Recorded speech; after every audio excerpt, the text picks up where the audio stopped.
It is no longer news, the economic situation of Nigeria, from the hike in fuel price to the cost of living, especially for the common man on the street who has to take home 18,000 naira minimum wage or even less, in spite of how expensive everything seems to be now. So Prof, what's your take on this? And I beg you to please come down to our level so that my viewers will understand what you're saying.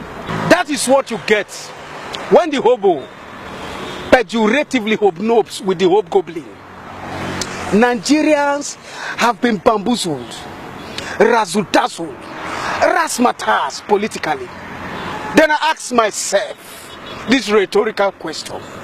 Is it not the same man who wept over the rulership of this country in 2011? Is it not the same man whose political enemies never wanted us to vote in 2015? Where I said he was supercalifragilisticexpialidocious. I'm sorry, sir, but you got me lost, and I'm sure my viewers are lost too. Can you please break it down? Supercalifragilisticexpialidocious is a way of saying the president was fantastic. Oh, thank you. But his political enemies said he was suffering from what I describe as new mono-ultra microscopic silicovolcanoconiosis. Professor. Yes. It's a word that is supposed to be called silicosis, meaning a lung disease. But in search for the longest word in the dictionary, they pep it up to become a 45-letter word, which is new mono-ultra microscopic silicovolcanoconiosis. Thank you. Yes. That is what they said he was being attacked of. But we insisted. We voted him. He got victory. Today, what we get in return, what we get in appreciation, is the colossal, gargantuan, humongous and endemic fuel price, high cost of living. What an opprobrium, what an odium, what an ignominious memento, that even at the barbituration of the so much acclimatized rebarbative subsidy orchestrated by the anomalous cabal, how did they arrive at 145 naira per litre? How much was this subsidy per litre? Look at it.